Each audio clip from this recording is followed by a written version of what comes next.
नमो तस्स भगवतो अरहतो सम्मा सम्बुद्धस्स नमामि बुद्धं गुणसागरन्तं नमामि धम्मं सुगतेन देशितं नमामि संघं मुनिराज सावकं। नमो बुद्धाय नमो धम्माय नमो संघाय। श्रद्धालु उपासक उपासिका तथा सधर्म प्रेमी महानुभावहरू, आज मिति 2078 साल वैशाख 26 गते आइतबार बिहानको 9 बजे सदाझै आज पनि हामी फेसबुक लाइभ धर्मदेशना लिएर उपस्थित भइसकेका छौं र फेसबुक लाइभ धर्मदेशना सुन्नको निमित्त देश विदेशबाट यो समयमा प्रत्यक्ष रूपमा देशना सुन्नको निमित्त फेसबुकमा जोडिरहनु हुने सम्पूर्ण देश विदेशका सधर्म प्रेमी महानुभाव तथा श्रद्धालु उपासक उपासिकाहरूमा सदाझै म भिक्षु इमलो श्री सिद्धिमंगल बुद्ध विहार सिद्धिपुर सानागाउँ थसी महालक्ष्मी नगरपालिका वडा नम्बर 6 बुद्ध मार्गबाट सबैलाई मैत्रीपूर्ण न्यानो स्वागत टक्राउन चाहे र उपासक उपासिका, हामीले देशना गर्दै आइरहेको महाजनक जातक अन्तर्गत हिजोको देशनामा महाजनक बोधिसत्वले आखिरमा मिथिला नगरको राज्य सत्ता प्राप्त गर्न सफल भयो र शिवली देवीसँग विवाह बन्धनमा बाँडिएर एकजना पुत्र रत्नको जन्म पनि भयो, जसको नाम दीर्घायु कुमार भनेर पनि राखियो। र जुन बेलादेखि दीर्घायु कुमारको जन्म भयो त्यति बेलादेखि राष्ट्रमा उन्नति प्रगति अभिवृद्धि भए, हरेक क्षेत्रमा विकास हुन थाले।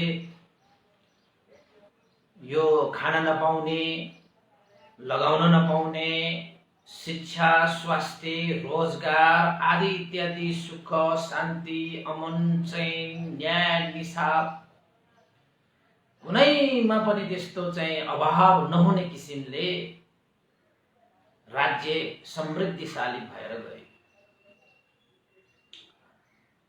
त त्यति बेलाको राज्य जुन बेला महाजनकले बोधिसत्वले दशराज धर्मलाई पालन गरेर राज्य सम्पादन गरेका थिए,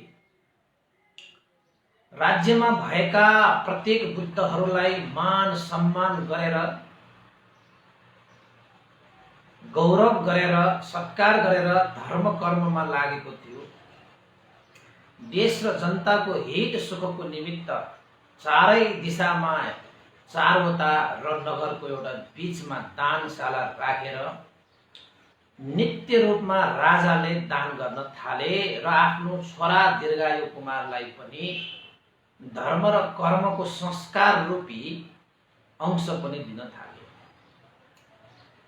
यसरी मिथिला नगरमा हरेक क्षेत्रबाट सम्पन्न थिए भनिन्थ्यो।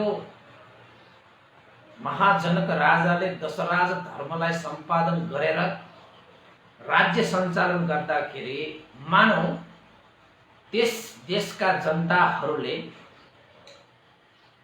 दिव्य सुखको अनुभव गर्न पाएका थिए, यानि कि स्वर्गलोकमा बसे झैं उनीहरूले जिउँदै आफ्नै राष्ट्रमा स्वर्ग बनाउन सफल भएको थियो रे। यसरी पनि अठकथाचार्यहरूले व्याख्या गरेको पाइन्छ, समालोचकहरूले व्याख्या गरेको पाइन्छ। साह्रै नै सुख, साह्रै नै शान्ति, चोरी डकैती फताहा लुच्चा छुच्चा हैन, त्यसपछि तपाईको चाहिँ हत्या हिंसा, त्यसपछि बलात्कार जघन्य अपराध, त्यस्तै गरी चाहिँ असत्यहरू, त्यस्तै गरी यो चाहिँ राष्ट्रमा लागु पदार्थ सेवन गर्ने दुर्व्यसनमा लाग्ने भनेको कुनै पनि व्यक्तिहरू थिए। त्यस्तोसम्मको राज्य पाउनु भनेको त त्यति बेलाका मान्छेहरू कति भाग्यशाली भएका होलान्। र बोधिसत्वले त्यसरी राज्य गर्दाखेरि देश र जनतामा कति हित हुँदो रहेछ भन्ने ज्वलन्त उदाहरण भनेको महाजनक राजाले राज्य गरेको त्यो समयलाई लिँदा पनि हुन्छ। त्यस्तो राज्य न पहिला थियो न त्यति बेला छ र अहिले पनि त्यस्तो राज्यहरू हुन्छ भन्ने छैन। त्यतिसम्मको समृद्धिशाली विकास, शान्ति, सुरक्षा, अमन, चैन, न्याय, निसाब, हरेक चिज, कोही मान्छे भोको छैन, कोही मान्छे नाङ्गो छैन, कोही मान्छे असन्तुष्ट छैन। त्यसैले मारकाट गर्नु पनि परेन, चोरी डकैती गर्नु पनि परेन। अब यो बलात्कार जघन्य अपराध जस्तो चाहिँ हैन त्यो पनि गर्नु परेन। असत्यको मार्गमा हिँड्नै परेन। त्यसपछि यो लागु पदार्थ दुर्व्यसनमा लाग्नु पनि परेन। किन त भन्दाखेरि ती सम्पूर्ण कुराहरू हुने भनेको चाहिँ अभावको कारणले, लोभ द्वेष मोहको कारणले हुने त हो। अब कसैलाई लोभ गर्नु छैन, त्यहाँ सबै सम्पन्न छ, के लोभ गर्नु पर्यो? कसैलाई द्वेष गर्नु आवश्यक छैन, किन त भन्दाखेरि सबैसँग मेलमिलापै छ। मोहमा पर्नु नै छैन, किन त भन्दाखेरि बोधिसत्व जस्तो प्रज्ञावान, बुद्धिवान, पण्डित, सत्पुरुषले राज्य गरिरहेको छ। त्यसमाथि बोधिसत्वले चम्पापुर नगरको विद्वान पण्डित उदित महासाल ब्राह्मणलाई पनि राजपुरोहितको रूपमा नियुक्त गरिसकेको छ। भनेपछि सारा चीजबाट सम्पन्न भयो त्यो राज्य, सारा चीजबाट। कहीँ कतै कसैलाई अपुग छ, नपुग छ भने चाहिँ 5 वटा दानशालाहरू छन्। ती दानशालाहरूबाट चाहिँ हात थापेर लिन पनि पाइयो हैन। महाजनकले त्यसरी सुख, शान्ति, समृद्धि, उन्नति, प्रगति, वृद्धि, न्याय, निसाब, अमन, चैनसँग चाहिँ राष्ट्रमा कति वर्ष राज्य गरे त भन्दाखेरि उल्लेख पाइन्छ उपासक उपासिकाहरू। जुन बेला महाजनक बोधिसत्वले जन्म लिनु भएको थियो त्यति बेला आयु भनेको 10,000 वर्षको थियो। हेर्नुहोस् है, कति वर्ष? 10,000 वर्ष। अब 10,000 वर्ष भनेपछि अहिलेको हिसाबबाट होला र जस्तो लाग्ला, तर यो जातक भनेको त कयौं कल्प अगाडिको कुरा हो नि त। 10,000 वर्षमा 60,000 वर्षसम्म महाजनकले दिव्य सुख प्रदान गरेर राज्य र जनताहरूको हित सुख गरे। जनताहरू यति प्रसन्न मानव दिव्य लोकमा बसिरहेको चाहिँ। सारा जनताहरूले सुख भोग गरेर राजालाई हाय हाय गरिरहेको थियो। ओहो, हाम्रो पहिलाको पुण्यको अनुभवले यस्तो राजा हामीले पाएर आज हामी यसरी खुसी भएर बस्न पाए। देश र जनताको हित सुखको निमित्त यतिको राजा, यतिको गर्ने राजा न पहिले थियो, न अहिले छ, न पछि नै हुनेछ। महाजनक राजा धन्य धन्य भनेर सबका सब जनताहरूको हृदयमा बास हुन सफल। अब त्यति मात्र त होइन, मान्छेहरूको हृदयमा बास गर्ने त कुरै छोड्नुस् न तपाईँ। पशु पन्छी जनावरहरू जति पनि छन् नि, त्यस्ता जनावरहरूको पनि प्रिय राजा। त्यति मात्र हो र भने अब पुण्य धर्म कर्म गर्ने भइसकेपछि पुण्य अनुमोदन पनि गर्छ। गरिसकेपछि अमनुष्यहरूको लागि पनि प्रिय। अमनुष्यहरूको भनेको भूत प्रेत असुर तिर्यक होइन, जति पनि छन् सबका सबको प्रिय। त्यति मात्र हो त भन्दाखेरि त्यति मात्र पनि होइन, पुण्य अनुमोदन गर्ने भएको कारणले देवता र ब्रह्माहरूका पनि प्रिय राजा थिए रे महाजनक। त्यसैले महाजनकको राज्य समृद्धिशाली र प्रतापी राजा पाएको कारणले गर्दाखेरि 7,000 वर्षसम्म राज्य सञ्चालन गरे। अब 7 वर्ष 1000 वर्षसम्म किन भनिएको भन्ने विषय म तपाईलाई पछि भन्दै आउँला। त एक दिन राज्य सञ्चालन गर्दा गर्दै एक दिन राज्यमा आफ्नो उद्यान यानी कि बगैँचाको एउटा माली राजालाई भेट्न आएछ। किन भेट्न आएछ त भन्दाखेरि त्यो बगैँचामा पाएका फलफुलहरू फुलहरू जति पनि छन् सबभन्दा पहिला फुलेको फुलहरू पनि राजालाई चढाउन ल्याउँथ्यो, फलहरू पनि राजालाई चढाउन ल्याउँथ्यो। त्यसरी परम्परा चल्दै आएको क्रममा एकजना माली बगैँचामा काम गर्ने कर्मचारी राजकर्मचारीले राजालाई फलफुल लिएर राजालाई भेट गर्न आएछ। त बगैँचामा राम्रा राम्रा फुलहरू फुलेका फुलहरूलाई पनि राजालाई चढाए। त्यसपछि त्यो मालीले बगैँचामा फलेका फलहरू पनि राजालाई चढाए। अब फुलहरू लिएर एक ठाउँमा राम्रोसँग राखे। राजाले भने,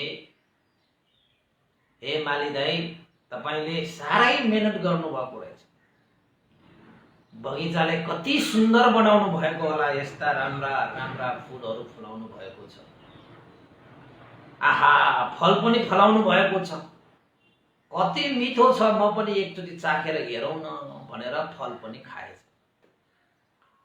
फल खाँदाखेरि त्यो बगैँचाको फल यति मिठो लाग्यो कि यति मिठो लाग्यो राजालाई।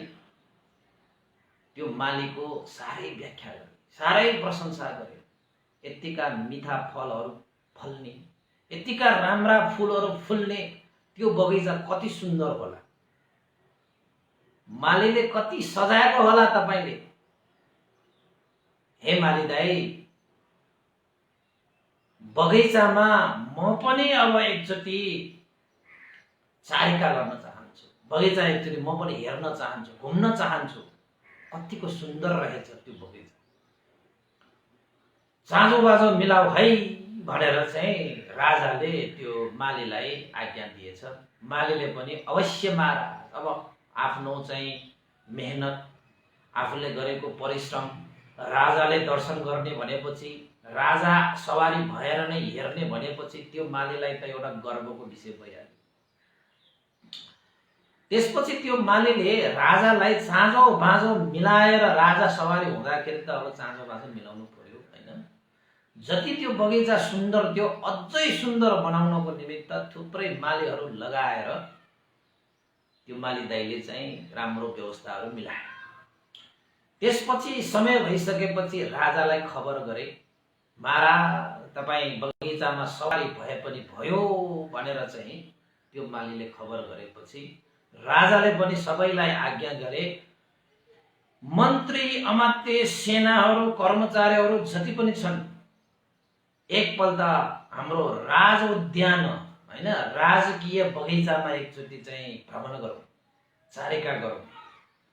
साँच्चै राम्रा राम्रा फुलहरू फुल्दो रहेछ, साँच्चै मिठा मिठा फलहरू चाहिँ फल्दो रहेछ भनेर सबै तामझाम मिलाएर राजा चाहिँ बगैँचामा सवारी हुने भयो।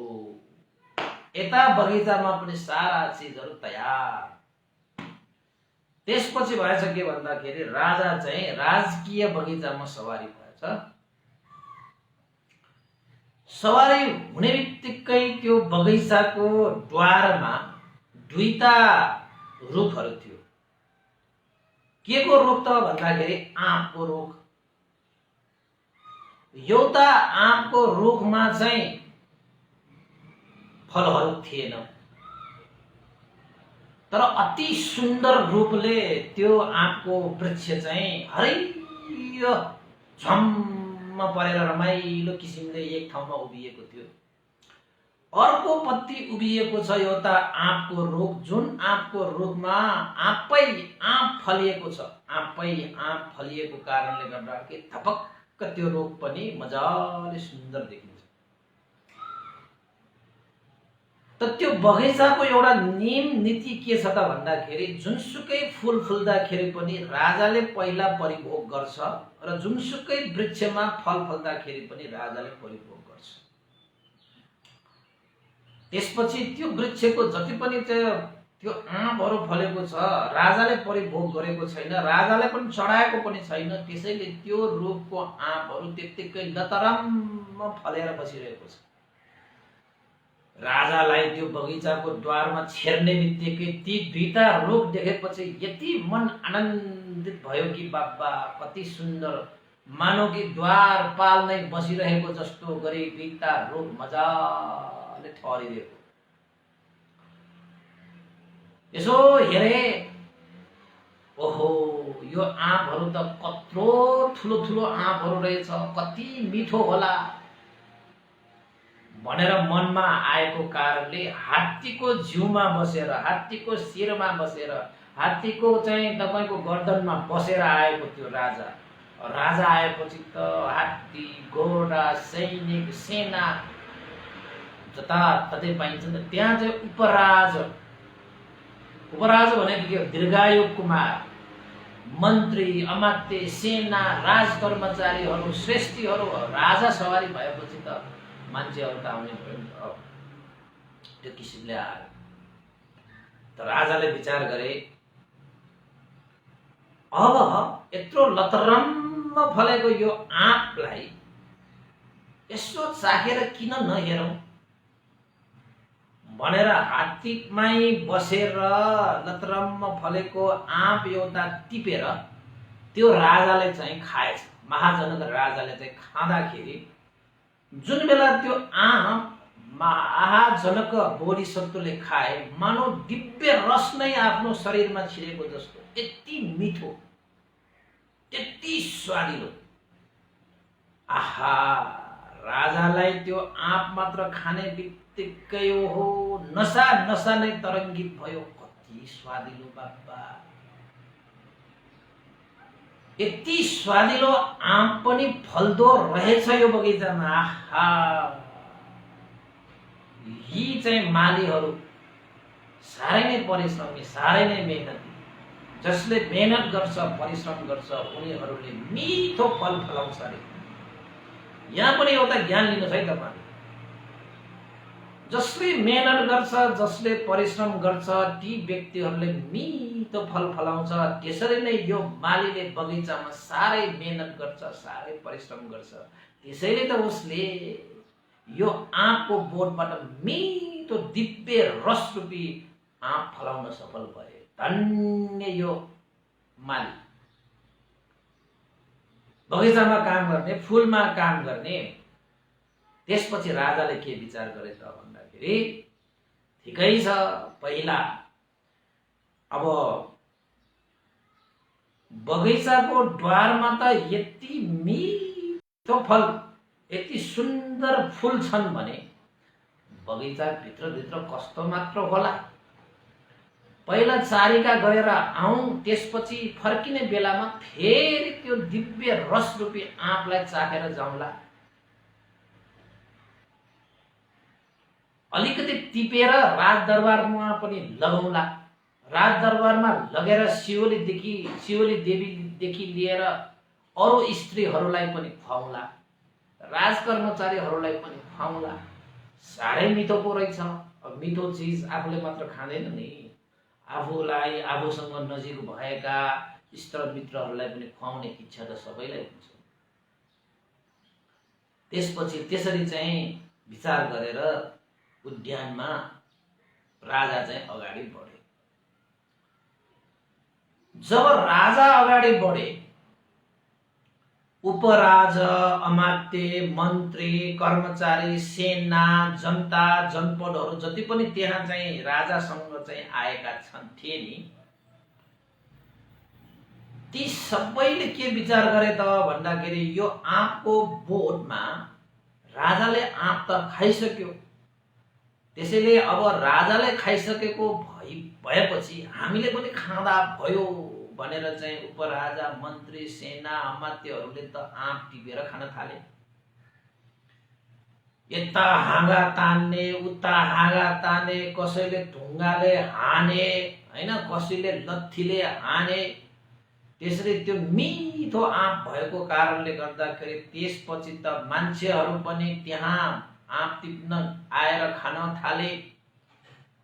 ओहो, मान्छेहरूले त्यो आँपको रुखलाई त तानेर हुन्छ कि त्यसमा चढेर हुन्छ कि आँपहरू टिप्न थाले। यति मात्र होइन उपासक उपासकाहरू, त्यो आँपको त्यो हाँगालाई तानी तानी कसैले त हाँगा पनि भाँच्न थाले होइन। मानव कि कुनै एउटा रुखमा बाँदरहरू चढेर त्यो खेलेको जस्तो भयो कि त्यहाँ त्यो रुखमाथि सबका सब जाइ लागेको जस्तो, मानव कि रुख र अरू मान्छेहरूको युद्ध भएको जस्तो।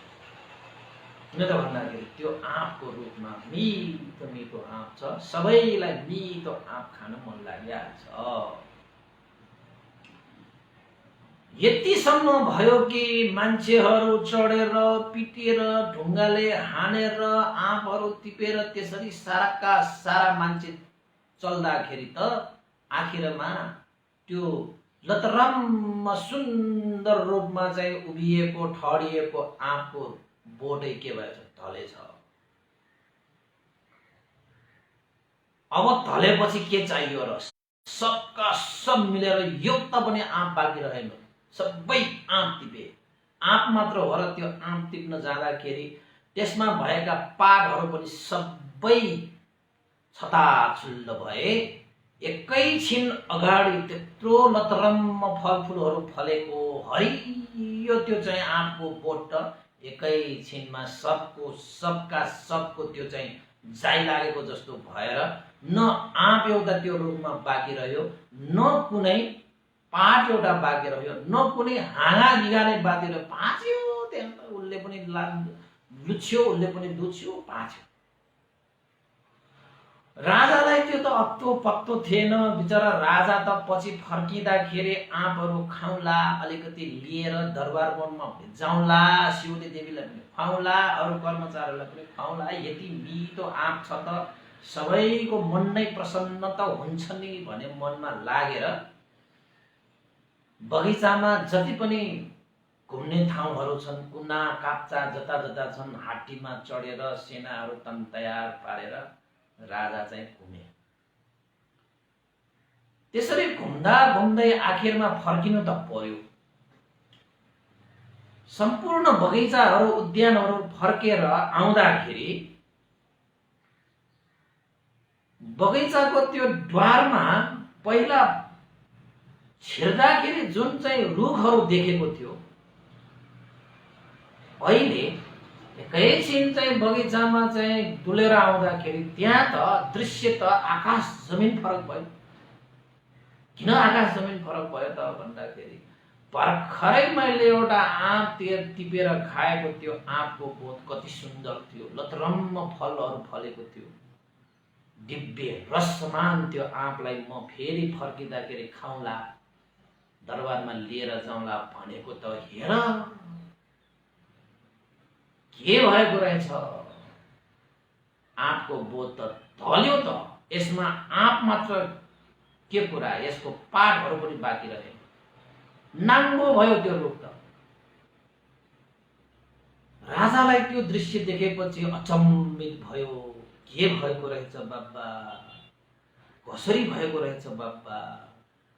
म भित्र छिर्दाखेरिको अवस्था र अहिलेको अवस्था त बिल्कुलै फरक पो भइसकेको छ। नजिकको एउटा आँपको बोट भने जस्ताको तस्तै छ, हरियो पातहरू पनि रमाइलो ठडिएको छ मजाले, न ढलेको न ढल्ने त्यसमा दुःख छ, न त्यसको एउटा पात कसले टिपेको छ, न कसले त्यसको हाँगा भाँचेको छ, न कसले त्यो रुखलाई चाहिँ ढालेको छ।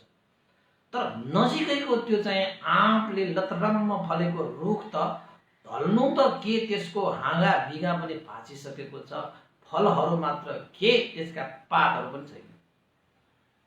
नाङ्गो अवस्थामा पुगिसकेको त्यो रुख देखेर महाजनकले अमात्यलाई सोधे। हे अमात्य यानी कि मन्त्रीलाई सोधे, के भएको यो? अघिसम्म हामी आउँदाखेरि त यस्तो थिएन यो रुख। अहिले त हेर रूप भयो त यो ठाउँ, किन कसरी भयो?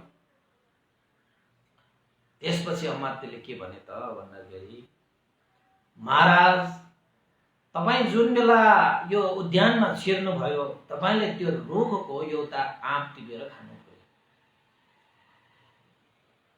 तपाईले आँप टिपेर खानुभयो भन्ने कुरा थाहा पाएपछि उपराज, सेनापति, मन्त्री, अमाती, सेनाहरू, हैन, कर्मचारीहरू, त्यसपछि त साराका सारा जनपद मान्छेहरू आएर त्यो चाहिँ आँपको बोटमा चढेर आँप टिप्न थाले, हाँगा भात्न थाले, लत्थीले हाने, ढुङ्गाले हाने।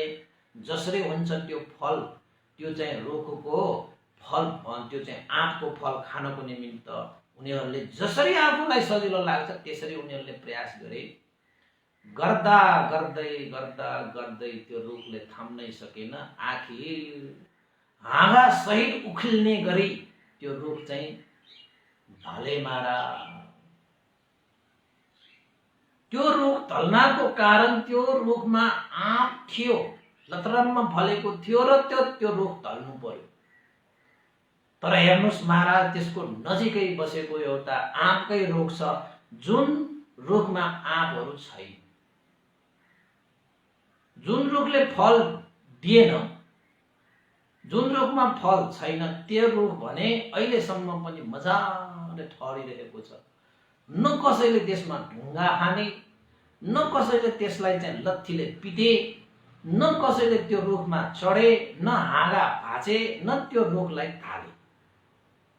त्यो रुख त त्यत्तिकै उभिएको उभै छ महाराज। तर यो लतरम्म आँपका फलहरू फलेको यो वृक्ष अहिले यो अवस्थामा पुग्नु परेको छ महाराज। सबैले यो रुखलाई किन चाहिँ टार्गेट गर्यो त भन्दाखेरि यो रुखमा फलहरू छ, त्यसैले चढे, हाने, पिटे, भाँचे, लडाए। त्यसपछि जनक महाराजलाई त मनमा कुरा खेल्न थाले। ओहो, हो रहेछ त, हेर त त्यो रुखमा फल छैन। जुन रुखमा फल छैन त्यो रुखमा कसैले ढुङ्गाले पनि हानेन, लत्तीले पनि पिटेन, हाँगा पनि भाँचेन, रुख पनि ढलेन। प्रकृतिमा जस्तो सुन्दर छ त्यसरी नै हरियो भएर उसको आकारमा हावासँग लर लर लर लर लर त्यो हल्लिरहेको छ। त्यो सँगै उभिएको त्यो आँपको बोट, ओहो कस्तो दुर्दशा भयो, दुर्दशा भयो। यो आँपको बोटमा लतरम्म आँप भएकै कारणले गर्दाखेरि यो आँपको बोट यस्तो दुर्दशा भोग्नु पर्यो। तर नजिकैको त्यो आँपको बोटमा लतरम्म फलहरू छैन र पो त्यो अहिले सुन्दर तरिकाले यसरी धरतीमा उभिरहन सकिएको हो। ओहो, विचित्र भयो, विचित्र भयो, विचित्र भयो भनेर राजाले के विचार गरे त भन्दाखेरि यो राज्य भनेको पनि यो आँपको लतरम्म फलेको बोट जस्तै हो। किन त भन्दाखेरि राज्यमा भनेको सुन, चाँदी, हीरा, मोती, धन, दौलत, हैन, विभिन्न पद, प्रतिष्ठाहरू सबै छ यो राज्यमा। मसँग पनि ती सम्पूर्ण कुराहरू छ। पक्कै पनि यदि मसँग त्यस्तो छ भने लट्ठी हान्ला, ढुङ्गा हान्ला, हाँगा भाँच्ला र दल्ला पनि एक दिन। तर यो नजिकै उभिएको त्यो आँपको बोट कति मजाले उभिएको छ, मजाले मजाले। त्यो रुखको बोट भने प्रवजित सरह छ, श्रमणहरू सरह नै रहेछ त्यो रुख चाहिँ, भिक्षुहरू सरह नै रहेछ त्यो। किन त भन्दाखेरि भिक्षुहरूसँग केही पनि हुँदैन, केही पनि हुँदैन। त्यसैले उसलाई कुनै ढुङ्गाले हान्ने, लत्थीले हान्ने, हाँगा भाँच्ने, रुखै ढाल्ने कुनै डरै छैन, त्रासै छैन र हान्दा पनि हान्दैन। किन त भन्दाखेरि उनीहरूसँग केही छैन, सबै त्यागेको छ। ओहो, म राजा भएर राज्य सञ्चालन गरिरहेको त यो लतरम्म फलेको आँपको बोट जस्तै हो, आँपको बोट जस्तै हो। र यो नजिकैको आँपको बोट जुन मजाले ठडिरहेको छ, यो त श्रमणहरूको बोट जस्तै छ। यो श्रमणहरूको बोट जस्तो कति सुख छ त्यो रुखलाई, तर यो लतरम्म फलेको आँपको बोटलाई कति दुःख छ बाबा, आज ढल्नु परिरहेको छ। साँच्चैकै सुख र शान्ति प्राप्त गर्ने हो भने त्याग गर्नुपर्ने रहेछ, त्याग गर्नुपर्ने रहेछ। भएको मान्छेलाई त भएको विषयहरूलाई मात्रै त हो लत्थी हान्ने, ढुङ्गा हान्ने भनेको। फेरि सबै कुराहरू मैले पनि त्यसरी त्याग गर्न सकेको भए मलाई पनि कुनै दुःख, शोक, पीर, चिन्ता भए भनेको हुँदैन। जति आफूमा हुन्छ धन दौलत आदि पद प्रतिष्ठा त्यति नै भए हुन्छ अरे। जोसँग त्यस्तो केही छैन, उसले सबै त्यागेको छ, उसलाई के पो भयो भनेर राजाले चाहिँ त्यो आँपको फलको वृक्षलाई चाहिँ राज्य सत्ता ठानेछ। राज्य सत्तामा सबै चिजहरू हुन्छन्, त्यहाँ चाहिँ काम सुख, भौतिक सुख, दिव्य सुख, सबै सुखहरू हुन्छ। त्यो सुख त सबैले चाहन्छन् नि, सबैले मौका पर्यो भने त यो लुछेर खानको निमित्त तयार भइरहेको हुन्छ। जसरी मैले एउटा आँप खाइदिएको के थिएँ, साराले त्यो मौका थाहा पाएर साराले लुच्चा लुच गरेर यो आँपको बोट नै धरिदिएछ। ओहो, यो मान्छेहरू भनेको त आँप चाहिँ रुचाउँछन्, आँप चाहिँ खान मन लगाउँछन्, तर आँपको बोट सुरक्षा गर्न आउँदैन रहेछ। आँपको बोटलाई प्रेम गर्दैन, आँपको बोटलाई माया गर्दैन, तर आँप भने खान मन लाग्ने स्वभावको हुँदो रहेछ यो मान्छेहरू। आज हेर त, यो आँपको बोटमा लुच्छा लुच गर्ने व्यक्तिहरू सबका सब आँप मन पराएर नै त्यो रुखलाई ढुङ्गाले हानेको, लत्थीले हानेको, त्यो हाँगाहरू भाँचिएको त्यो रुखलाई लडाएको। आँप मन परेको कारणले गर्दाखेरि यहाँ सबै आँप मन पराउँछन्, तर आँपको बोट रोप्न भने चाहँदैन। यस्तो पो रहेछ संसार। तर आँपलाई रुचाए तापनि आँप नभएको वृक्षलाई कसैले ढुङ्गाले हानेन, कसैले लत्थीले पिटेन, हाँगा भाँचेन र अर्को लडाएन पनि। ओहो, भएन बा भनेर त्यसपछि राजाले आँपको बोटलाई फेरि पहिला जस्तै मिलाउनको निमित्त ठुल्ठुला उपायहरू लगाएर आँपलाई चाहिँ उठाए। आँपको हाँगा लिएर, आँपको डाँठ लिएर, आँपलाई चाहिँ आँपको त्यो हाँगाहरू जोडेर यसो उसो गरेर चाहिँ राजाले आँपको बोट रोप्नुपर्छ। आँप मन पराउने व्यक्तिले आँपको बोटको रक्षा गर्नुपर्छ, आँपको बोटलाई सृजना गर्नुपर्छ भनेर राजाले सबैलाई त्यही भन्न त भने। त राजा दरबारमा आउँदाखेरि त्यही कुरा मात्र याद आयो, त्यही दुईटा आँपको बोटहरू मात्रै झलझली सम्झे। एउटा आँप भएको बोटमा त्यसरी चाहिँ भय आए, अन्तराय आए, आँप चाहिँ को बोट चाहिँ त्यसरी लड्नु पर्यो।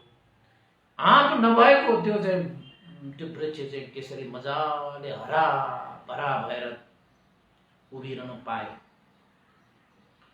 मैले पनि 7000 वर्षसम्म राज्य गरेँ। 7000 वर्षसम्म राज्य गर्दाखेरि के मात्र छैन मसँग, सबै चिज छ। जसरी एउटा आँपको बोट लतरम्म फलेको छ, त्यसरी नै म पनि राजा भइकन राज्य सत्ता मैले प्राप्त गरिसकेपछि लतरम्म फलेको आँपको वृक्ष जस्तो पनि छु। मौका आयो, यस्तो भयो उस्तो भयो भने त यो राज्यमा पनि विभिन्न भय नआउला, विभिन्न त्रास नआउला भन्न सकिन। सबैले लुच्छालुछ गरेर नखाला भनेर सकिँदैन रहेछ। तर जुन आँपको रुख छ, फल छैन, त्यसमा कुनै भय छैन, त्रास छैन, सुख शान्तिपूर्वक त्यो रुख चाहिँ उभिएको छ। त्यसरी नै मैले पनि सुख शान्ति, निर्वाण रूपी सुख शान्तिलाई प्राप्त गर्ने हो भने जति पनि मैले प्राप्त गरिरहेका छन् ती सबै चिजलाई मैले त्यागिदिनु पर्यो। त्यसरी त्यागेपछि म पनि भय त्रास रहित भएर आँपको फल नभएको वृक्ष हरा भरा भएर उभिए चाहिँ मैले पनि सुख शान्ति सँग चाहिँ जीवनलाई उभ्याउनु पर्दछ। त्यसैले त्याग चित्तलाई मैले वृद्धि गर्नुपर्छ, त्याग चित्तलाई मैले वृद्धि गर्नुपर्छ भनेर महाजनकले दरबारमा खूब सोचे, धेरै सोचे, कल्पना गरे, विचार गरे, चिन्तन गरे, मनन गरे। त्यही बगैँचामा एकपल्ट घुम्न जाँदाखेरि दुईटा रुखको त्यो अवस्थालाई देखेर राजाको मनमा वैराग्य भाव उत्पन्न भयो।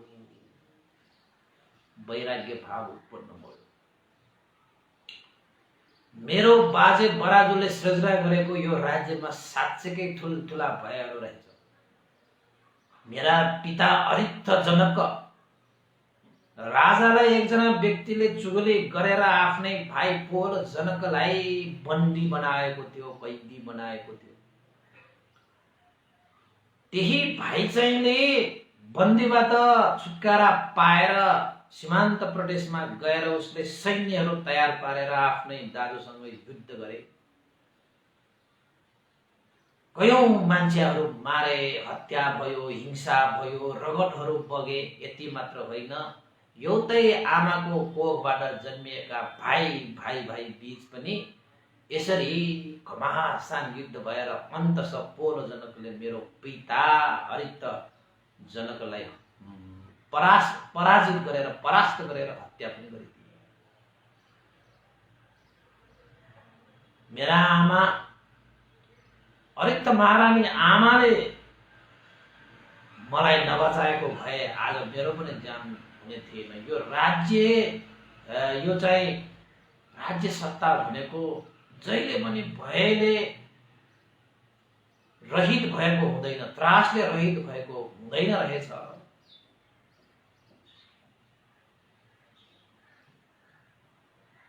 महाजनकले चिन्तन गरेको, महाजनक राजाले मनन गरेको, विचार गरेको, सोच गरेको, ओहो त्यो दुईटा आँपलाई मात्रै झलझल सम्झिने, त्यो दुईटा आँपलाई मात्र झलझलै सम्झेर महाजनकले अमात्यलाई बोलाएछ। हे अमात्य, अब आइन्दादेखि मलाई कसैले भेटघाट नगर्नु। म दरबारको माथिल्लो तल्लामा गएर बस्छु। मलाई खानपानको व्यवस्था पनि एकैजना मान्छे, एकैजना चाहिँ कर्मचारी, राजकर्मचारी, सेवक सेविकाहरू एकैजना मात्र पठाएर मलाई खानाको पनि व्यवस्था गर्नु र मलाई बिहान मुख धुनको निमित्त, दधिवन गर्नको निमित्त पनि एकैजना व्यक्तिले मात्र ल्याउनु। मलाई धेरै मान्छेहरूले मलाई भेटेर यो त्यो कार्यमा मलाई व्यस्त नगर्नु। उपराजा, मन्त्री, अमात्य, सेनाहरू मिलेर राज्यको जति पनि कार्यविधिहरू छन् त्यो सबै कार्यविधिहरू सम्पादन गर्नु। मलाई शान्तपूर्वक महलको सबभन्दा माथिल्लो तल्लामा मलाई बस्न दिनु है, कसैले पनि मलाई बाधा नगर्नु। म एकपल्ट शान्त शीतल भएर बस्न चाहन्छु भनेर राजा चाहिँ तपाईको राज दरबारको सबभन्दा माथिल्लो तल्लामा गएर बसे। कसैसँग भेटघाट भने गरेन, खानाको निमित्त एकजना सेवक आउँछ, उसले दिन्छ, दधिवन गर्न मुख धुनको निमित्त पानी ल्याउँछ। त्यहीबाट दरबारमा बसेर 4 महिनासम्म, कति महिनासम्म? 4 महिनासम्म राजाले वैराग्य भाव प्रकट गरेर दरबारको माथिल्लो तल्लामा बसेर जहिले पनि सोच्न थाले। 4 महिनासम्म। त्यसरी राजाले राज्यको कुनै पनि कार्य जिम्मेवारीहरू नलिकन अरूलाई सुम्पिसकेपछि देशका जनताहरूले भन्न थाले, ओहो, हाम्रा राजाले पहिला जस्तो हामीलाई हेर्नु भएन, पहिला जस्तो जिम्मेवारी लिनु भएर हाम्रो लागि व्यवस्था गर्नु भएन। के भएको होला, कसो भएको होला? राजा पहिला जस्तो छैन। न नगरमा चारिका गर्न आउँछ, न बगैँचामा घुम्न जान्छ, न दरबारबाटै निस्किन्छ, न दरबारको कुनै प्राङ्गणमै निस्किन्छ। माथिल्लो तल्लामा गएर मजाले बसिरहेको छ, न कसैलाई भेटेको छ, न कसैलाई के भनेको छ, न कसैको के सुनेको छ। खाली बाँच्ने जस्तै गरी खाएको छ, पिएको छ, बसेको छ, खाएको छ, पिएको छ, बसेको छ। 7,000 वर्षपछि, 7,000 वर्षसम्म त राज्य सुख भोग गरेर बसेको हो नि त। भनिन्छ त्यति बेला महाजनकसँग शिवली देवी मात्रै उसको चाहिँ स्त्री होइन कि 700 जना स्त्रीहरू थियो अरे उसको, सेवक सेविकाको रूपमा। 700 त्यतिले सेवा गर्न लगाएर सारा सुख भोग गरेर बसेका। भौतिक सुख छैन कि के सुख छैन? सबका सब सुख छ भने महाजनको सँग त त्यसमै चाहिँ लिप्त भएर बसेको उसले त सोचेछ। यतिका धन सम्पत्तिबाट म कहिले मुक्त हुने, यतिका काम सुखबाट म कहिले मुक्त हुने? मेरा कति सेनाहरू छन्, म जता जान्छु हजारौं हजार सेनाहरू चाहिँ पछाडि राखेर जान्छु। ती हजारौं हजार सेनाहरूबाट अलग्गिएर म कहिले जान पाउने होला? शिवलीदेखि देवीदेखि लिएर 700 स्त्रीहरूसँग म छुट्टिएर कहिले बस्न सक्ने होला? हीरा मोती ज्वारलाल पन्ना यी सम्पत्ति धन दौलतबाट छुट्टिएर म कहिले बस्न सक्ने होला? सुनको थालमा, सुनको खातमा, सुनको जुत्ता, सुनको पकडी लाउने म यी सम्पूर्ण सुनका यी परिष्कारहरूबाट कहिले छुट्टिन पाउने होला म? हैन? राज्य सुखमा कति सुखहरू छन्। भोग सम्पत्ति सुखहरू, भौतिक सम्पत्ति सुखहरू, काम सुख सम्पत्तिहरू के मात्र छैन। देवलोकको राजा इन्द्र देवराजसँग पनि त्यत्रो सुख शान्ति छैन रे, त्यत्रो धन दौलत छैन रे, त्यति सेनाहरू छैन रे।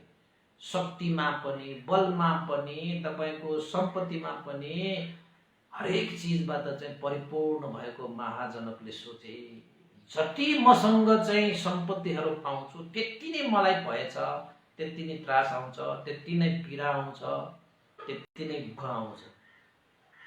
यो सम्पूर्ण चीजहरू भनेको दुःखको कारण बन्छ अन्ततः। यी सम्पूर्ण सम्पत्तिबाट म कहिले अलग भएर सुख शान्तिपूर्वक बस्न पाउने होला भनेर राजाको एउटै चाहना छ, कसरी म यो सब चीजलाई त्यागौं र त्यो आँप नभएको वृक्ष सुरक्षित भए जस्तै आफूले आफ्नो जीवनलाई कसरी म सुरक्षित बनाऊ र यो चाहिँ भोग सम्पत्ति, धन दौलतको सम्पत्ति, स्त्री सम्पत्ति हैन, सारा सम्पत्तिहरू उसले पाएको त त्यो आँपहरू भएको वृक्ष जस्तो सम्झिन थाल्यो के आफूले आफूलाई। राजाले त्यो आँप भएको वृक्ष त सुरक्षित छैन नि, कारण मात्र जुड्नु पर्छ, त्यो वृक्ष त त्यसरी ढल्छ, त्यो कहिले पनि उठ्नै नसक्ने गरी ढल्न सक्छ। त मसँग पनि त्यस्तो हो। यो धन सम्पत्ति, दौलत, यो पैसा, यो स्त्री, काम, भोग, सारा यो भोग सम्पत्तिहरू जति छन् त्यो सम्पूर्ण आँप जस्तै हो। आँपको फल भएको वृक्ष म जस्तै हो। मेरो जीवनमा भय छैन, त्रास छैन भनेर म कसरी पत्याउन सक्छु? जुन वृक्षमा फलहरू छन् त्यही वृक्षमा ढुङ्गाले हानिन्छ, लत्थीले हानिन्छ, हाँगाहरू भाँचिन्छ, लडाइन्छ। त्यसरी नै मेरो जीवनमा पनि सब थोक भय, त्रास, विघ्न, बाधाहरू नभएको होइन। साँच्चैकै सुख शान्ति भनेको त्यो चिजबाट प्राप्त हुँदैन रहेछ। त्यसैले मैले यो सम्पूर्ण चिजहरूलाई कसरी त्याग्न सकौँला, कहिले त्योबाट म अलग भएर सुख चैनसँग कहिले बस्नु पाउँला। 7000 वर्षसम्म मैले त्यस्तो सुख भोग गरेर म चाहिँ राज्य गरेको छु। 7000 वर्षसम्म भयो। अब त म सबै चिजहरू त्यागिदिन्छु। मलाई उद्यानमा एकचोटि चारिका गर्नु नै मेरो लागि सबभन्दा ठुलो उपलब्धि भएको रहेछ। जुन कुरा मैले 7000 वर्षसम्म पाइन त्यस्तो ज्ञान, तर एकपल्ट त्यो उद्यानमा जाँदाखेरि मैले त्यस्तो ज्ञान प्राप्त गरेँ, अनुभव गरेँ। मैले त्याग्नुपर्छ, मैले त्याग्नुपर्छ, मैले त्याग्नुपर्छ भनेर राजाको मनमा खाली महाविनिष्क्रमण गर्ने, यानी कि सबै चिजहरू त्याग्ने, यसरी त्याग्ने कि खक्कार थुके जस्तो त्याग्ने चाहिँ मनसा आयो कि जनक महाराजलाई। त्यसपछि 4 महिनापछि राजाले के विचार गरे त भन्दाखेरि अब भएन, जति सक्दो चाँडो म यो दरबारलाई त्याग गरेर जान्छु, सुख शैल त्याग गरेर जान्छु, राजसत्ता त्याग गरेर जान्छु। जसरी यो प्रत्येक बुद्धहरू, जसरी उनीहरूसँग केही छैन तर सुख शान्ति चैन अमन सारा चिज भएर उनीहरू सुख शान्तिपूर्वक विहार गर्छन्, मैले पनि त्यसरी सुख शान्तिपूर्वक कहिले विहार गर्ने होला? मैले पनि हिमालयमा प्रवजित भएर आफ्नो सुन्दर जीवन कसरी बिताउने होला भनेर मात्रै सोच्न थाले। त्यसपछि 4 महिनापछि राजाले निर्णय गरे, म पनि प्रत्येक बुद्धहरू जस्तै म पनि प्रवचित धारण गरेर म पनि हिमालयमा गएर साधना गर्न जान्छु। यो राजाको पद, राज्य सत्ता, यो धन, यो दौलत, यो शक्ति, यो प्रतिष्ठा, यो ऐश्वर्य केही पनि होइन। आखिर त मर्नु छ, मरेपछि त सबै त्याग्नु छ। मान्छेहरूले अन्तस त्याग्नै पर्छ, नत्यागिकन पुग्दैन। त्यसैले मृत्युले हामीलाई त्याग गर्न लगाउनु भन्दा पहिला नै आफैले त्याग गर्न सकियो भने त्यो जस्तो सुख अर्को हुँदैन। याद गर्नुहोस् यो लाइन, मृत्युले एक दिन हामीलाई सबै त्याग गर्न लगाउँछ। चाहे तपाईले चाहोस्, चाहे तपाईले नचाहोस्, मृत्युले तपाईलाई एक दिन सबै त्याग गर्न लगाउँछ। मृत्युले तपाईले त्याग गराउनुको सत्ता तपाई आफैले नै पहिल्यै त्याग गर्न सकियो भने त्यो जस्तो ठुलो सुख यो संसारमा अरु छैन रे। त हामी कस्ता छौं त भन्दाखेरि मृत्यु नै कहिले आउँदैन जस्तो गरी हामी जम्मा गरेर हिँड्छौं। मृत्यु भनेको कुन चराको नाम जस्तो ठानेर हामी दिन रात खटेर धन दौलत पैसा हैन यस्तो चीजमा हामी लागि पर्छौं। जीवनमा त्याग गर्ने कुनै पनि अभ्यास गरेकै हुँदैन। जब 2-4 दिन बाँच्दाखेरि त्याग गर्ने अभ्यासै नभएको मान्छेले जब मृत्युले उसलाई सबै चिज त्याग गर्न लगाउँदाखेरि कति गाह्रो होला, कति कठिन होला उसको लागि, त्यो कतिको मुस्किल होला तपाईँ आफैले सोच्नुहोस्। मैले 10,000 वर्षको समय 7,000 वर्ष यस्ता सम्पत्तिमा भुलेर मैले बिताएको रहेछु। बाँकी समय म अब मृत्युले मलाई त्याग गराउनु पहिला नै म सम्पूर्ण चिजहरू म त्याग गरेर जान्छु, यानि कि महाविनिष्क्रमण गरेर जान्छु भनेर हृदयमा त्यस्तो वैराग्य भाव उत्पन्न गराएको के त्यो जनक महाराजले। त्यसपछि सोचे, एउटा राजकर्मचारीलाई बोलाएर हजामे भन्छ हैन, तपाईको दाढी झुङ्गा काट्ने कपाल काट्ने मान्छेहरूलाई हजामे भन्छ हैन, त्यो मान्छेलाई बोलाएछ। बोलाएर दाढी झुङ्गा केस सबका सब काटेछ, काट्न लगाएछ भन्नु न, सबका सब काटेछ। त्यो हजामेलाई पनि अचम्म भयो। पहिला त दाढी झुङ्गा मात्रै काट्थ्यो राजाले, साधारण त, तर आज त दाढी झुङ्गा मात्र काटेको होइन, तपाईको चाहिँ शिर पनि मुण्डन गरेछ भने कपाल पनि काटेछ कि। हजामेलाई पनि अचम्म हो, तर राजासँग सवाल जवाफ गर्ने कुरा भएन। अझ त्यसमाथि राजा त कसैसँग भेट नगर्ने नबोल्ने भइसकेको छ।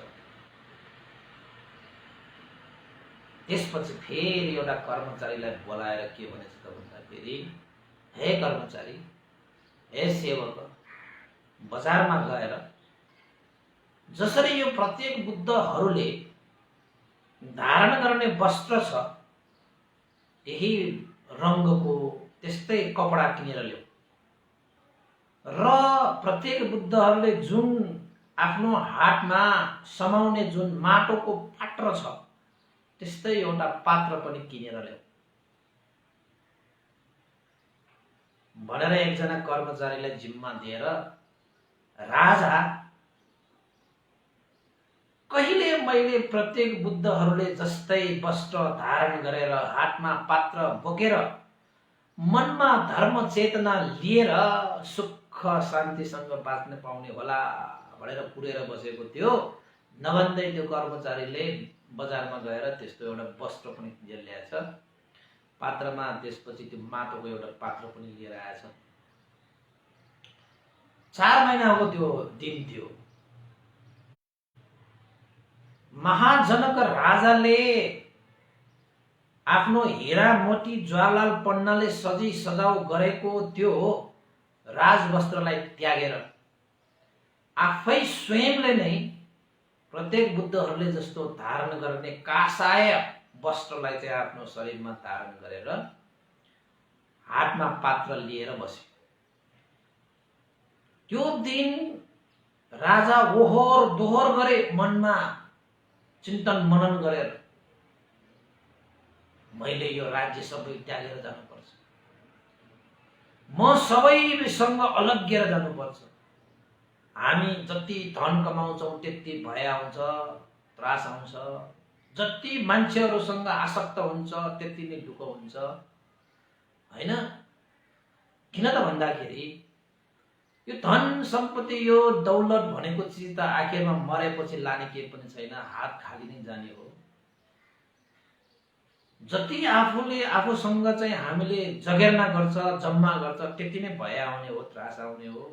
हेर्दाखेरि जति भयो त्यति सुख हुने जस्तो मात्रै हुने रहेछ र सबैसँग पनि टाढिनु पर्छ। एक दिन त मृत्युले सबैसँग टाढा नै बनाउँछ। त्यसैले मृत्युले टाढा बनाउनु भन्दा पहिला सबैसँग आसक्त रहित भएर म आफै टाढा हुन पाउँदाखेरि त्यो जस्तो सुख अर्को मैले अभ्यास गर्नुपर्छ। 10,000 वर्षमा 60,000 वर्ष त मैले यसरी बिताएँ।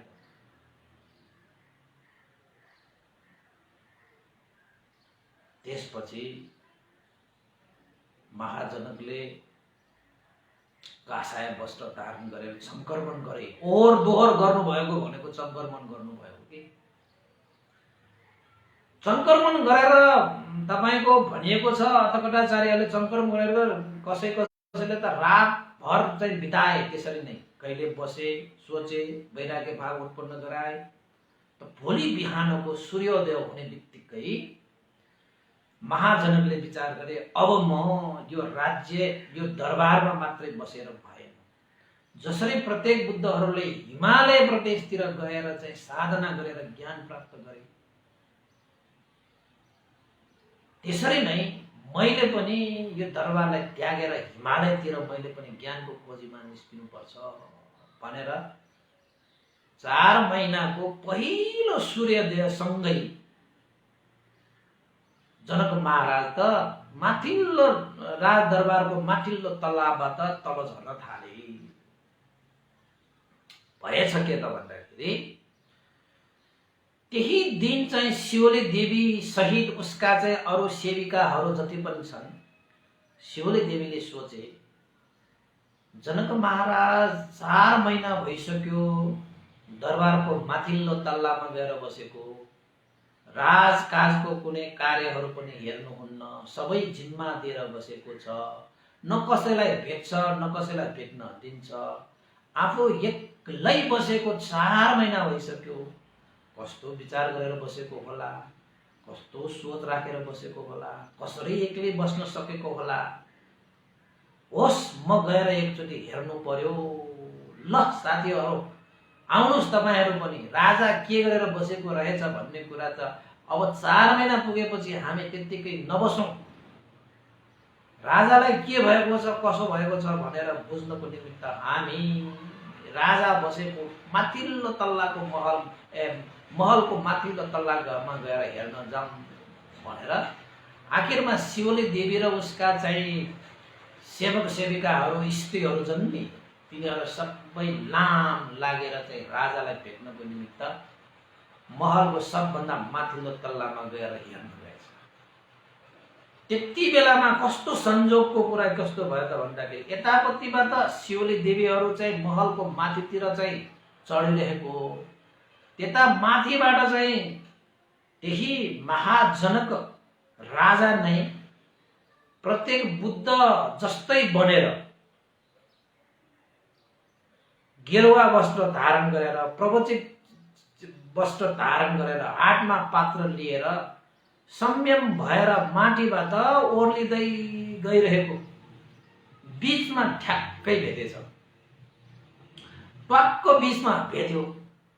अब जनक महाराज त आफू प्रत्येक बुद्धहरूले जस्तो वस्त्रहरू धारण गरेर हैन हिमालय चाहिँ प्रदेशमा चाहिँ तपाईको साधना गर्नको निमित्त ओर्लेको मान्छे त संयम भएर ओर्लेको शिवली देवीहरू चाहिँ अलिकति हतन-पतन चाहिँ आएको बेलामा ठ्याक्कै त्यो चाहिँ महाजनक राजालाई देखेको थियो त उनीहरूले चिनेनछ।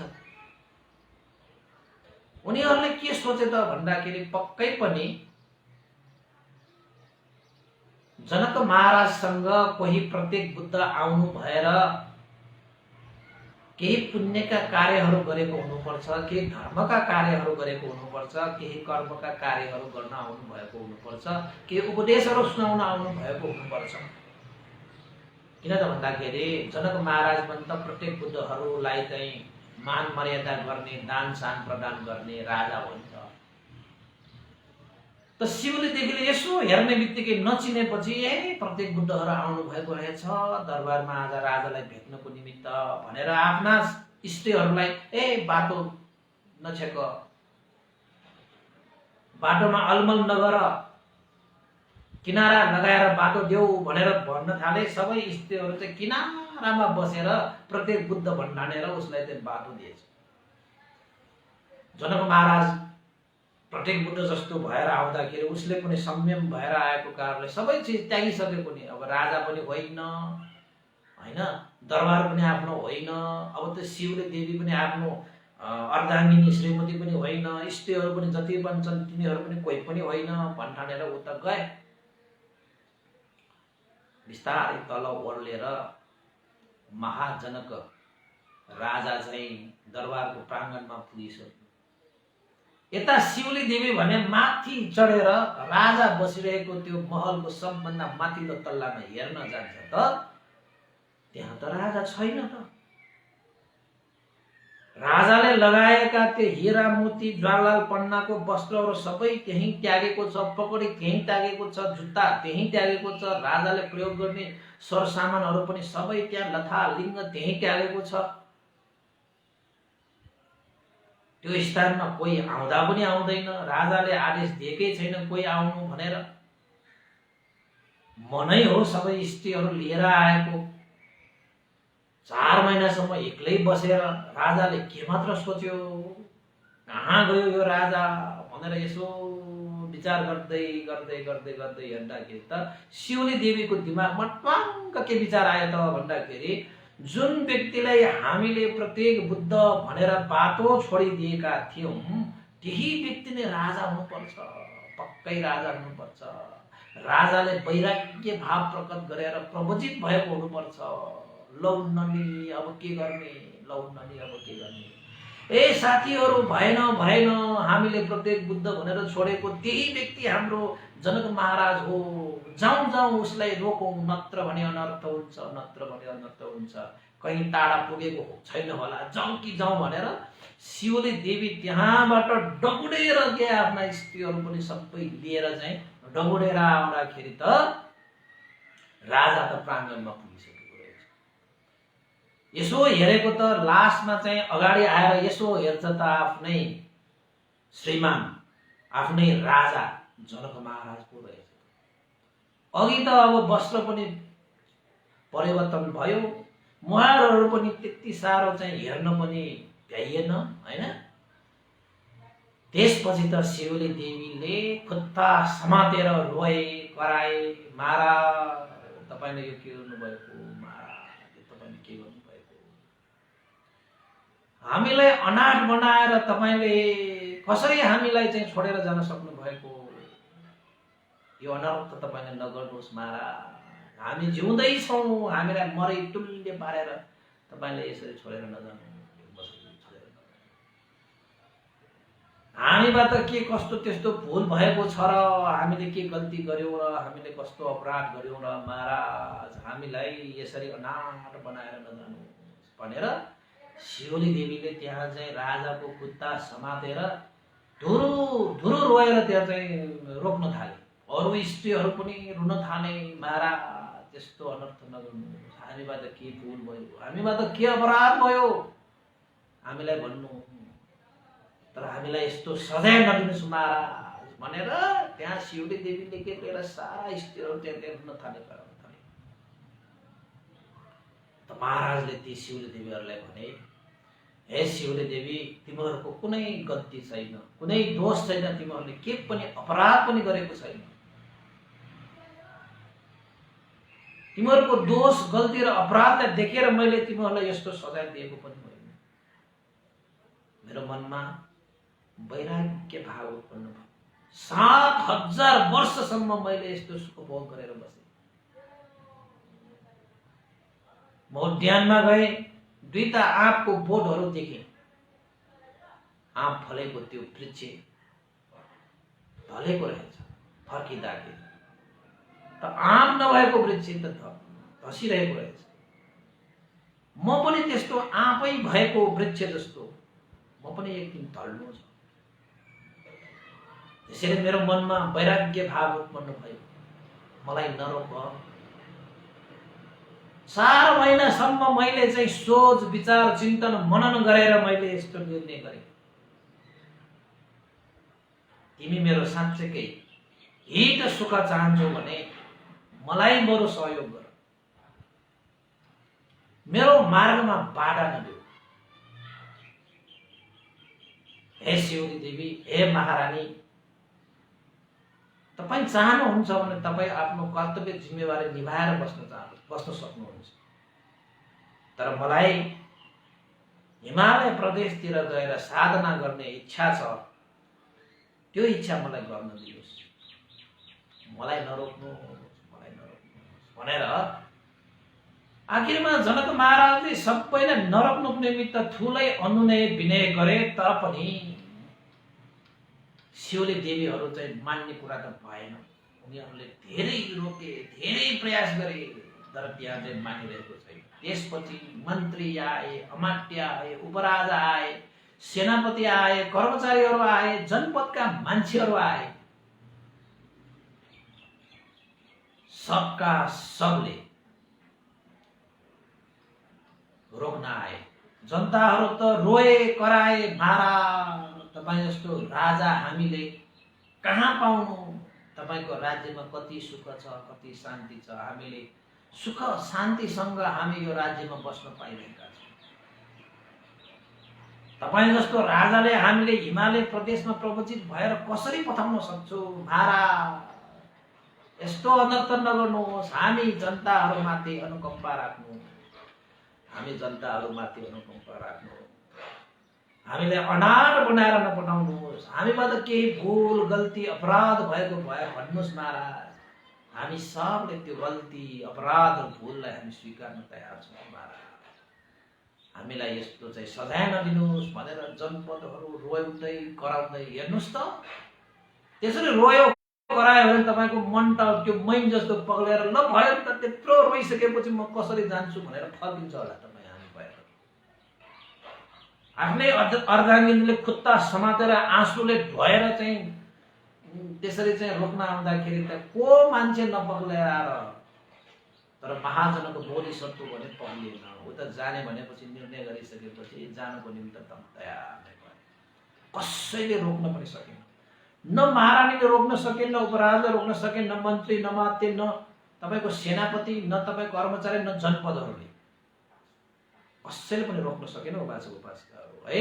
त्यसपछि शिवले देवी भनेको पनि साधारण व्यक्ति त होइन, ऊ पनि बुद्धिमान होइन, बुद्धिमती भएको व्यक्ति। अनि उसले उपाय कौशलता अपनाउने योजना बनाए। एउटा कर्मचारीलाई बोलाएछ, हेर महाराज जनकले कुनै पनि हालतमा अब आफ्नो निर्णय फिर्ता लिने देखिँदै, मैलेसम्म पनि खुट्टा समातेर अनुनय विनय गरे, राजाको मन पग्लिएन। मन्त्री अमात्य सेना कर्मचारीहरूले पनि अनुनय विनय गरे, मन पग्लिएन। राजाका प्यारा प्यारा जनताहरूले सम्म पनि अनुनय विनय गर्दाखेरि पनि मन पग्लिएन। अब अर्कै उपाय गर्नुपर्छ है। के उपाय गर्नु पर्यो महारानी? गएर नगरमा भएका पुराना पुराना घरहरू, पुराना पुराना पाटीहरू आगो लगाइदियो, जलाइदियो र तिमी दौडेर राजा भएको यो स्थानमा आएर महाराज त्राही त्राही त्राही त्राही भनेर कराउन आऊ। अरू कुरा म सम्हालौँला भनेर चाहिँ शिवले देवीले एउटा उपाय लगाए। त्यो कर्मचारीहरू गएर नगरमा पुराना पुराना काम नलागेका घरहरू, पाटीहरू आगो लगाइदिए। यति आगो दन्कियो कि आकाशमा मुसलधारे धुवाँहरू चाहिँ फैलियो। त्यसपछि जनपदका मान्छेहरूदेखि लिएर राजकर्मचारीहरूदेखि लिएर दौडेर आए, महाराजका आए। महाराज त्राही त्राहीमाम त्राहीमाम। महारानीले के भने, के भयो र किन त्राहीमाम भयो तिमीहरूलाई भनेर भन्दाखेरि ती कर्मचारीहरू, ती जनपदहरूले भने,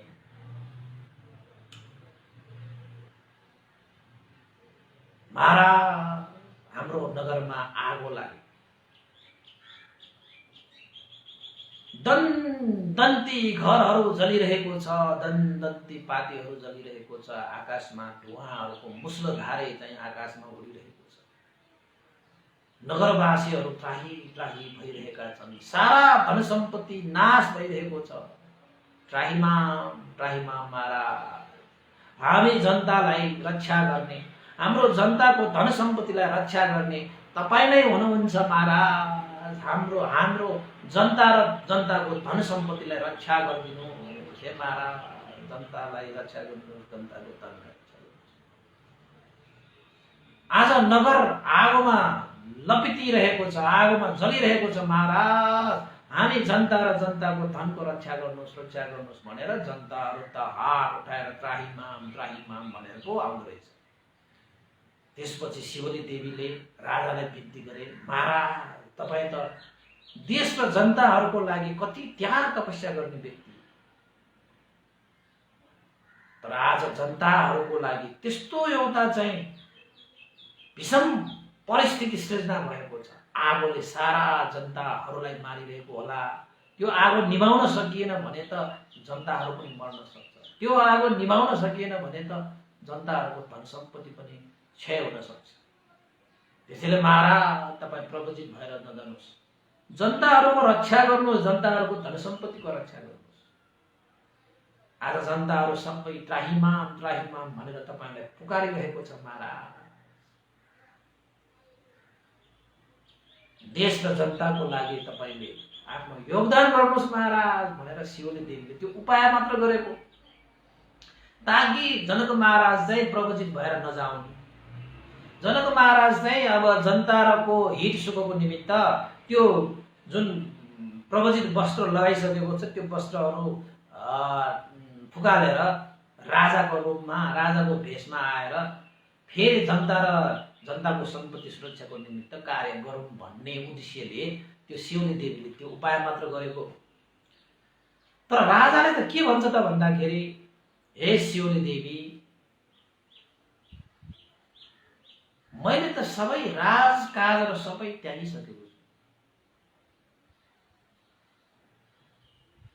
न म राजा हुँ, न यो दरबार मेरो हो, न मसँग कुनै अधिकार नै छ। आगोले जनताहरूको घर जले, धन सम्पत्तिहरू नाश गरे पनि अब मैले के गर्न सक्छु र? मैले त सबै अधिकारहरू सुम्पेर दिइसकेको छु भने त्यो कार्य त तिमीहरूले गर्ने हो। म राजा नै भइरहेको भए मैले जनता र जनताको धनको सुरक्षा गर्नु पर्थ्यो, त्यो हो। तर म अहिले राजा होइन, म त प्रवचित भइसकेँ। प्रवचित भएको कारणले गर्दाखेरि राजाको जिम्मेवारीबाट म त मुक्त भइसकेँ। मसँग अब राजा छ, न राजाको शक्ति छ, न राजाको आदेश छ, मसँग त केही पनि छैन। म त खाली भइसकेको छु।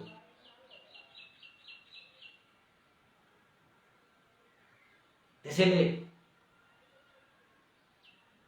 नगरमा आगोले धन सम्पत्तिहरू जले पनि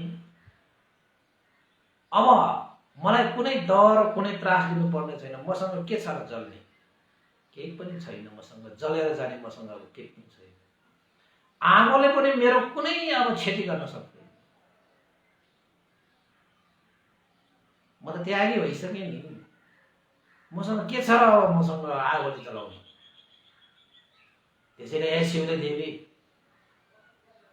मलाई महाराज तपाईँको दायित्व कर्तव्य जिम्मेवारी निभाउनुहोस् भनेर मेरो कर्तव्य दायित्वलाई चाहिँ सम्झाउनुहोस्। म राजै होइन, अहिले म प्रवचित भइसकेँ। त्यसैले मैले अब कर्तव्य जिम्मेवारी निभाउने हो भने प्रवचितहरूले निभाउने कर्तव्य धर्मलाई निभाउन मलाई दिनुहोस्। मलाई थाहा छ मेरो कर्तव्य जिम्मेवारी धर्म के हो भन्ने कुरा मलाई थाहा छ। देश र जनताको हित सुखको निमित्त, जनताको सुरक्षाको निमित्त, जनताको धन सुरक्षाको निमित्त त सेनाहरू, मन्त्री र अमात्यहरू सबैले मैले सबै अधिकारहरू दिएको छ, उनीहरूले बचाउने। म प्रवचित नगरमा आगो बले पनि, नगरमा जति क्षति भए पनि मेरो कुनै क्षति हुने छैन। मेरो कुनै आगोले जलाउने मसँग केही पनि छैन। त्यसैले यो डर त्रास मलाई नदेखाउनुहोस्। म त निफिक्र छु, मलाई कुनै डर छैन, मलाई तर त्रास छैन कि कुनै आगोले मेरो धन सम्पत्ति जलाउला भन्ने मलाई कुनै डर पनि छैन। मलाई मेरो मार्गमा जानको लागि कसैले नरोक, कसैले नरोक्नु भन्दो रहेछ बा। त्यसपछि महाजनक त्यहाँ प्राङ्गणबाट पनि अगाडि बढे।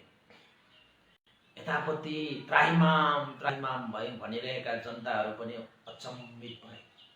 पहिला भए राष्ट्र जनताहरूको हित सुखको निमित्त राजाले के मात्र गर्दैन थियो, अहिले त म राजै होइन, म त प्रवचित भएँ, राजाले को जिम्मेवारी कर्तव्य मैले दिइसके, उनीहरूले गर्छ भनेर जानुभयो।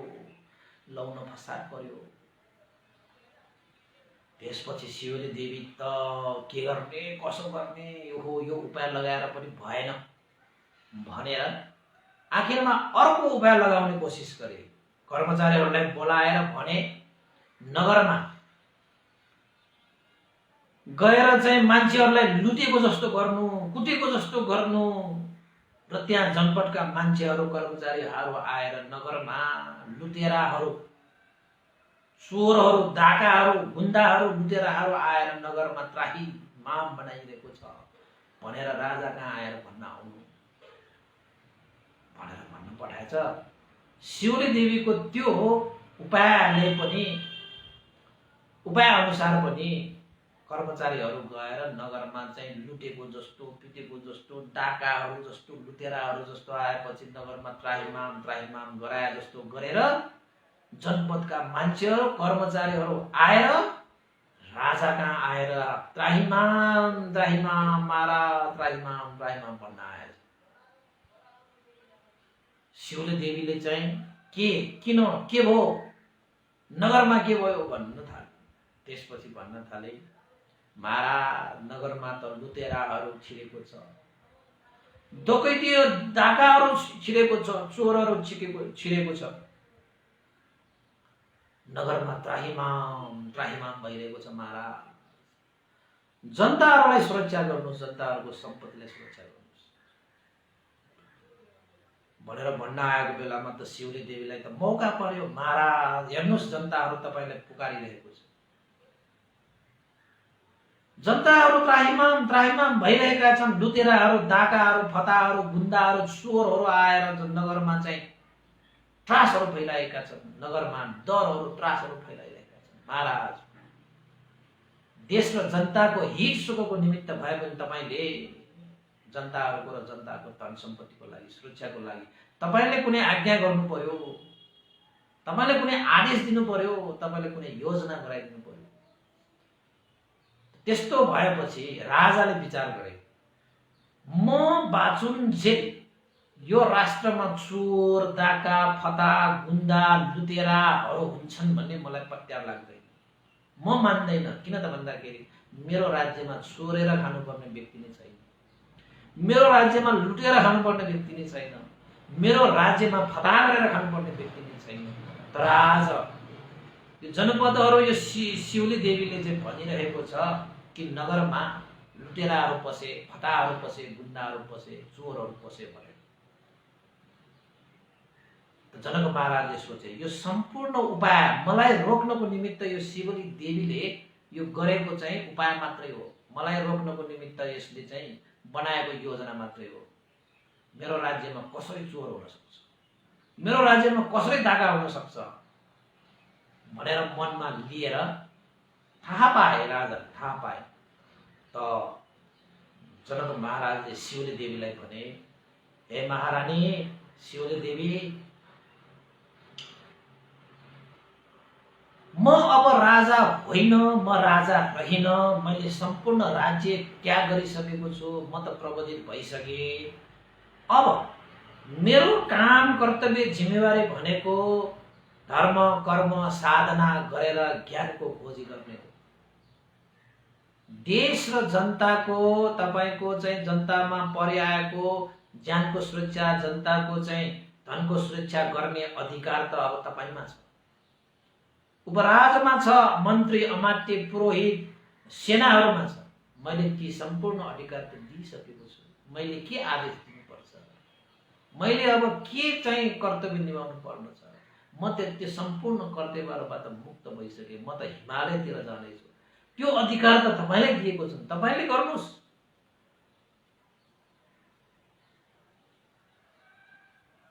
मलाई आफ्नो मार्गमा बाधा अर्चन नदिनु। मैले 4 महिना सोचेर यो निर्णय गरेको। हे शिवले देवी, यदि म प्रति तिम्रो कुनै सानो सहानुभूति छ भने मलाई आफ्नो बाटोमा जानको निमित्त कुनै बाधा अर्चन नगराऊ।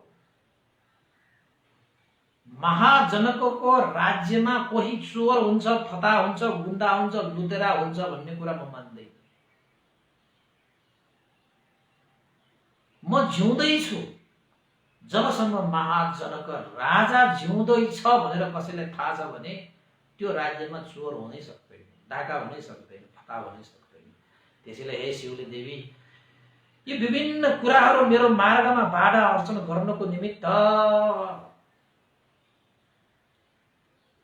यो सम्पूर्ण कार्यहरू नगरे पनि हुन्छ। यदि त्यस्तै भएको हो भने मैले जसलाई आज्ञा दिएको छु, अधिकार दिएको छु, त्यही व्यक्तिले गर्नुहोस्, मलाई मेरो मार्गमा जानको निमित्त मार्ग प्रशस्त गर्नु भनेर राजा चाहिँ खुरु गए, अगाडि बढे। तपाईको चाहिँ हैन, जीवरो पात्र धारण गरेर अगाडि बढे। त्यसपछि तपाईको शिवली देवी पनि रोँदै कराउँदै राजाकै पछि लागेको छ। उपराजाहरूदेखि लिएर मन्त्री, अमात्यहरू, सेनाहरू, तपाईको कर्मचारीहरू, जनपदका मान्छेहरू त्यहाँ जम्मा हुन थाले। सबै जनपदका मान्छेहरू पनि त्यहाँ राजाको पछि लागेकै छ। 700 योजन टाढासम्म त मान्छेहरूको लाम लागेको थियो अरे। जसरी भए पनि राजाले फर्काएर ल्याउनु पर्छ भनेर राजा तपाईको महाजनको चाहिँ प्रवचित भएर हिमालयतिर अगाडि बढेको बढेछ। शिवलीदेखि त्यसको पछाडि उपराजा, मन्त्री, अमात्य, जनपदहरू चाहिँ 700 योजनसम्म भनेपछि कति टाढासम्म तपाईको कहिलेकाहीँ काठमाडौँमा जाम हुन्छ नि त, कति लामो जाम, 1 किलोमिटर, 2 किलोमिटर होला, 3 किलोमिटर, 5 किलोमिटर होला भनौँ न। 700 योजनसम्म चाहिँ मान्छेहरूको जाम भयो, लाम भएको जाम त होइन, अब अगाडि बढिरहेको।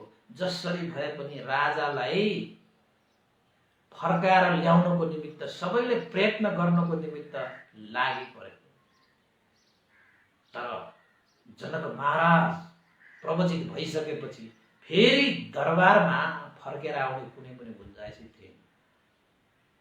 त्यसैलाई महाविनिष्क्रमण भनेर भनिन्छ।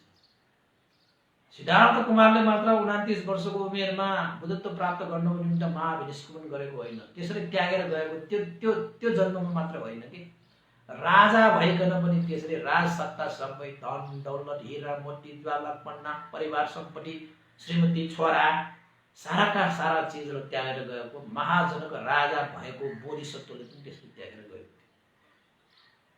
त्यो पनि भगवान बुद्धै हो नि त। त्यसरी जाँदै गर्दाखेरि महाजनकको मनमा करुणा चित्त जाग्यो। यदि मैले केही उपाय गरेन भने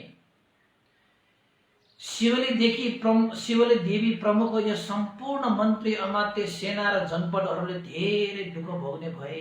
म जता जान्छु उनीहरू पनि त्यतै आउने भएपछि त एक न एक दिन त म त अवश्य पनि चाहिँ हिमालय नगरमा, हिमालय प्रदेशमा गएर बस्छु।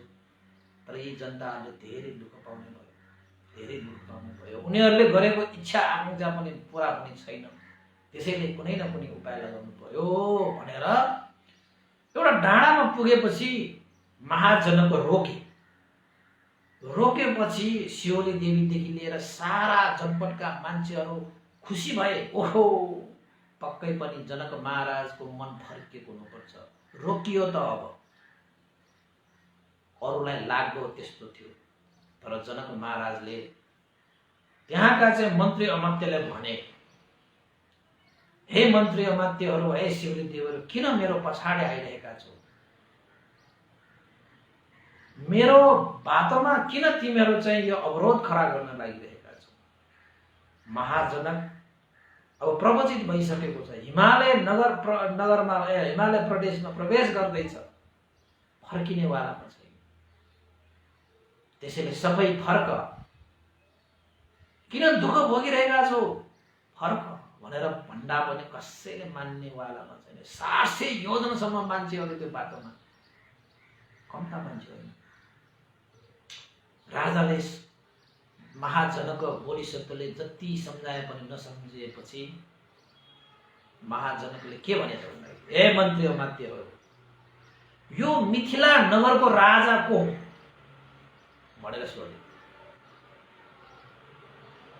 महाराज, हामीले त तपाईँलाई नै राजा ठानिरहेको छौँ, यो मिथिला नगरको राजा त तपाईँ नै हो भनेर भने। त्यसपछि महाजनकले के भने त भन्दाखेरि एउटा लत्थी लिएर धर्को टाने। स्वयं धर्को तानिसकेपछि राजाले के भने त, यो महाजनको बोधिसत्वले के भने त भन्दाखेरि, यदि मलाई अहिलेसम्म पनि राजा मान्छौ भने अब आइन्दा यो धर्को नागेर कोही पनि आउन पाउँदैन। जो यो धर्को नागेर आउँछ त्यसलाई चाहिँ सजाय दियो। यो राजा मान्छौ भने यो राजाको आदेश भयो र मलाई आफ्नो मार्ग प्रशस्त पारिदियो। कसैले पनि यो धर्को, त्यसलाई त्रिएक रेखा पनि भनिन्छ, यो धर्को नागेर कोही पनि आउन पाइँदैन। कसैले त्यो दुस्साहस गर्छ भने त्यो सजायको भागीदार हुन्छ। यो मेरो आदेश भयो हे मन्त्री अमात्य भनेर राजाले एउटा धर्को टानेर आफ्नो मार्ग हिमालय प्रदेशतिर सरासर गए। त्यसरी धर्को तानिसकेपछि कसैले पनि त्यो धर्को नाग्ने हिम्मत गर्न सकेन। किन त भन्दाखेरि जनक महाराजको आदेश त्यत्रो चल्छ। सारा राज्यहरूमा उसले, जनक महाराजले बोलिसकेपछि कसैले नकार्न सक्दैन, कसैले त्यो आदेशलाई उल्लङ्घन गर्न सक्दैन थियो।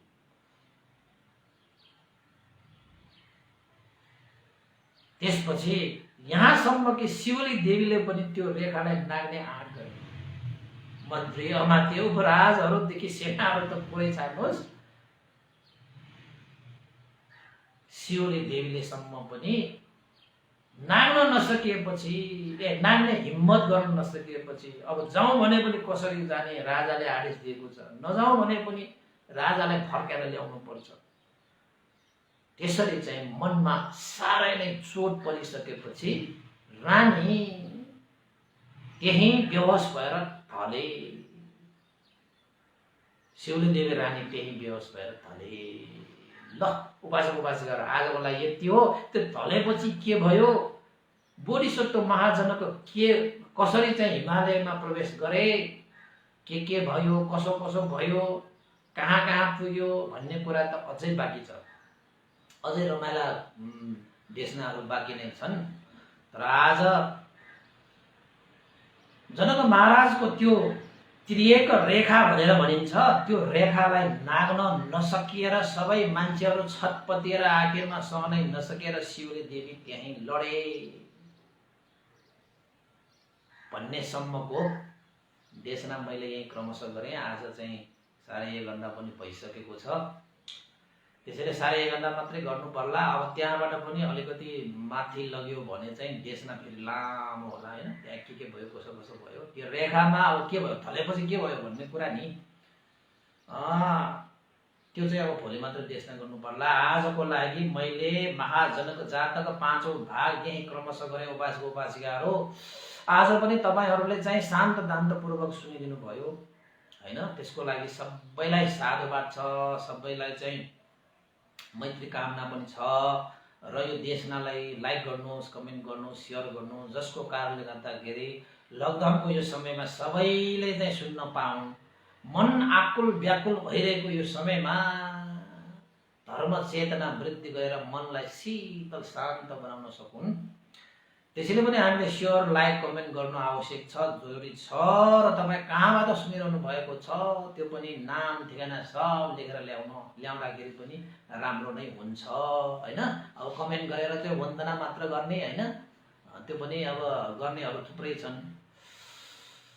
तर त्यो एउटा कमेन्टको कारणले गर्दाखेरि पनि अरूले पनि हेर्न पाउने अवसर अवश्य पाउँछ। तपाईहरुले चाहिँ सुनिदिनु भयो, साथ दिनु भयो, 1.5 घण्टासम्म यसरी नै साथ दिनु भयो। सबैले साधुवाद व्यक्त गर्न चाहे।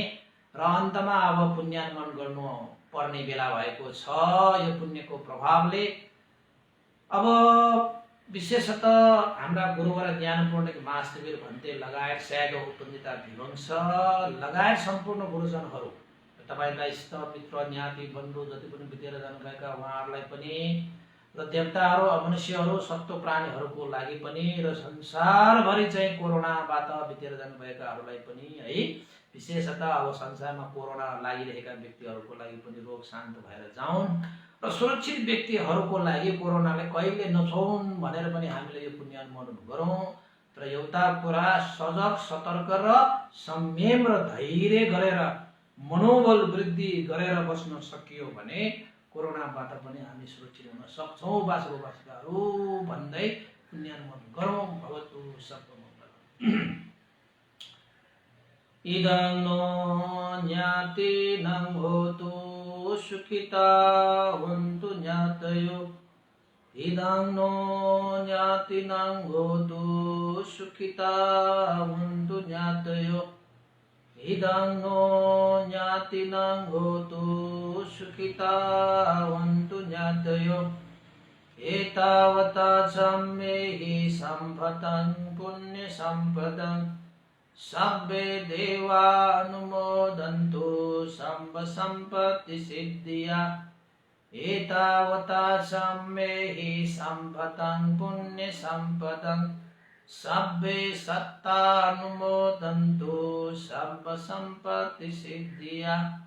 एतावता सम्मेहि सम्पदं पुण्यसम्पदं सर्वे भूतानुमोदन्तु सर्वसम्पत्तिसिद्धिया। साधु साधु साधु। भवतु सर्वमङ्गलं। सबैको दिन मङ्गलमय होस्, कल्याणमय होस्। सबैलाई साधुवाद।